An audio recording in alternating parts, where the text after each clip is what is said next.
નમસ્કાર દોસ્તો, સ્વાગત છે આપ સર્વનું તમારી પોતાની YouTube channel ocean coaching classes પર.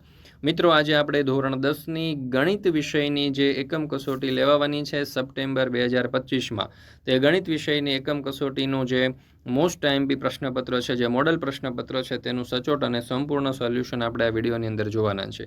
મિત્રો, આપણી આ ચેનલ ઉપર ધોરણ 10ના દરેક વિષયની એકમ કસોટીઓના મોડલ પ્રશ્નપત્ર છે, તેના વિડીયો અને પીડીએફ મુકાઈ ચૂક્યા છે. મિત્રો, આ જે પીડીએફ છે ને, એમાં તમે ખાલી પ્રશ્નપત્રની પીડીએફ પણ મેળવી શકશો, ઓનલી ક્વેશ્ચન પેપર, અને સાથે સાથે એના સોલ્યુશનની પીડીએફ પણ તમે મેળવી શકો છો.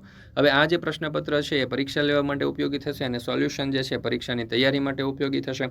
તો દરેક વાલીઓ, વિદ્યાર્થીઓ અને શિક્ષક મિત્રોએ અવશ્ય મેળવી લેવું. રેડી ટુ પ્રિન્ટ ફોર્મમાં મળશે, સીધી તમે ઝેરોક્સ કરાવી શકશો, તમારી શાળાના નામ સાથે મળશે, આન્સર પણ સાથે અવેલેબલ છે. તો દરેક વાલીઓ, વિદ્યાર્થીઓએ અવશ્ય મેળવી લેવી. ચાલો જોઈએ એકમ કસોટી સપ્ટેમ્બર 2025 વિભાગ એ. એમાં છે પહેલું કે જેને 1 થી 10 સુધીના પૂર્ણાંકો વડે નિશેષ ભાગી શકાય તેવો ન્યૂનતમ પૂર્ણાંક ખાલી જગ્યા છે. તો જવાબ આવશે વિકલ્પ ડી, 2520. ત્યાર પછી નીચે આપેલા વિધાનો સાચા બને તેમ કાઉન્સમાં આપેલા જવાબમાંથી યોગ્ય જવાબ પસંદ કરીને લખો.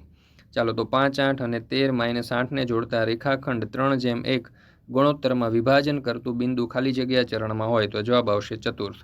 સમીકરણ 3y - 8 બરાબર 7નો આલેખ x અક્ષને સમાંતર રેખા છે તો ખરું.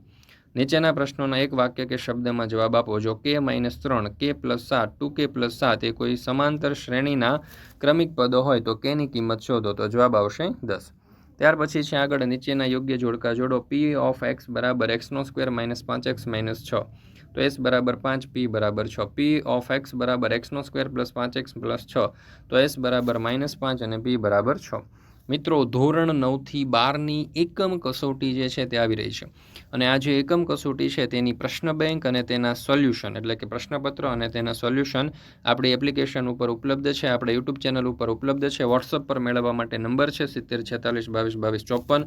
આ નંબર ઉપર કોન્ટેક્ટ કરી, સંપર્ક કરી અને તમે એકમ કસોટીના મોડલ પ્રશ્નપત્ર મેળવી શકો છો. આ પ્રશ્નપત્ર રેડી ટુ પ્રિન્ટ ફોર્મમાં હશે, સાથે તેનો સોલ્યુશન પણ ઉપલબ્ધ છે. આ જે પ્રશ્નપત્ર છે તમે તમારી શાળાના નામ સાથે મેળવી શકો છો, તો આજે જ મંગાવી લેજો. એકમ કસોટીનું મોડલ પેપર પણ મળશે, સાથે ગયા વર્ષની ઓરિજિનલ એકમ કસોટીના સોલ્યુશન જોતા હોય તો એ પણ ઉપલબ્ધ છે. ત્યાર પછી છે વિભાગ બી. નીચે આપેલા 7 પ્રશ્નમાંથી કોઈ પણ 3 પ્રશ્નોના ગણતરી કરીને જવાબ આપો. 660 અને 252નો ગુસ્સા તેમજ લસ્સા અવિભાજ્ય અવયવીકરણની રીતે શોધો. તો દાખલા તમને અહીંયા દર્શાવવામાં આવેલા છે, તમે જોઈ શકો છો. એવી દ્વિઘાત બહુપદી મેળવો જેના 0, 3 અને -4 હોય. ત્યાર પછી 9મું, જો સુરેખ સમીકરણ યુગ્મ 2x - 3y બરાબર 12 અને 6x + ky બરાબર 36ને અસંખ્ય ઉકેલ મળે તો k ની કિંમત શોધો. ત્યાર પછી 10મું, 3 અંકની કેટલી સંખ્યાઓ 3 વડે વિભાજ્ય હોય છે. ત્યાર પછી 11મું, ત્રિકોણ ABC - ત્રિકોણ XYZ છે. જો ત્રિકોણ ABCની પરિમિતિ 45 સેન્ટીમીટર, ત્રિકોણ XYZની પરિમિતિ 30 સેન્ટીમીટર અને AB બરાબર 21 હોય તો XZ શોધો.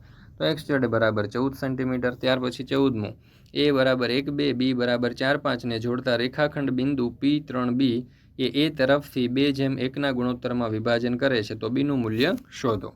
ત્યાર પછી 13મું, એક માહિતીના અવલોકનો x/5, x/4 અને x/2 અને x/3 છે.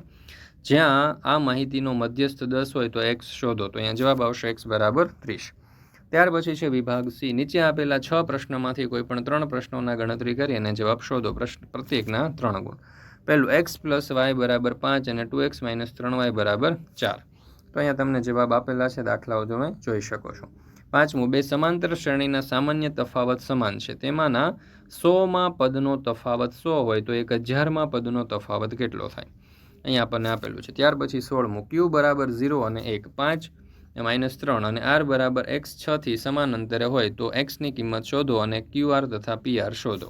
તો અહીંયા તમને દર્શાવેલા છે, તમે જોઈ શકો છો. ત્યાર પછી છે 17મું, 5 ચોકટના પત્તા 10સો ગુલામ, રાણી, રાજા અને એકોએ તમામના મુખ નીચે તરફ રાખી અને સરખી રીતે ચીપેલા છે. પત્તું એક યાદચ્છિક રીતે ખેંચવામાં આવે છે. પત્તું રાણીનું હશે તેની સંભાવના શું? જો રાણીને કાઢીને એક બાજુએ મૂકવામાં આવે અને બીજું પત્તું ખેંચવામાં આવે, તે એકો હોય, તે રાણી હોય, તેની સંભાવના કેટલી? 18મું, મીના રૂપિયા 2000 ઉપાડવા બેંકમાં ગઈ હતી. તેણે કેશિયરને કહ્યું કે મને માત્ર રૂપિયા 50 અને રૂપિયા 100ની નોટ જ જોઈએ છે.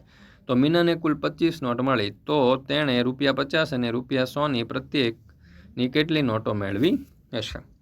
ચાલો ત્યાર પછી છે 19મું. એનના કયા મૂલ્ય માટે બે સમાંતર શ્રેણીઓ 63, 65, 67 ... અને 3, 10, 17 ... ના એન પદ સમાન થાય? ત્યાર પછી છે વિભાગ ડી.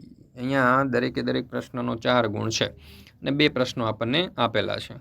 લાકડાની 200 ભારીઓ નીચે પ્રમાણે ગોઠવવામાં આવે છે. તળિયાની હારમાં 20 ભારી, તેની ઉપરની હારમાં 19 ભારી, તેની ઉપરની હારમાં 18 ભારીઓ વગેરે. તો આવી 200 ભારીઓ ગોઠવવા માટે કેટલી હાર અને સૌથી ઉપરની ભારીઓ થશે? ત્યાર પછી છે સરખી રીતે ચીપેલા 52 પત્તાની થોકડીમાંથી એક પત્તું કાઢવામાં આવે તો? અહીંયા આપણને 6 દાખલા આપેલા છે અને 6 આપણે શોધવાના છે. તો મિત્રો અહીંયા આપણે આજે ગણિત વિષયનું જે એકમ કસોટીનું જે મોસ્ટ આઈએમપી પ્રશ્નપત્ર છે તે પૂર્ણ કરીએ છીએ.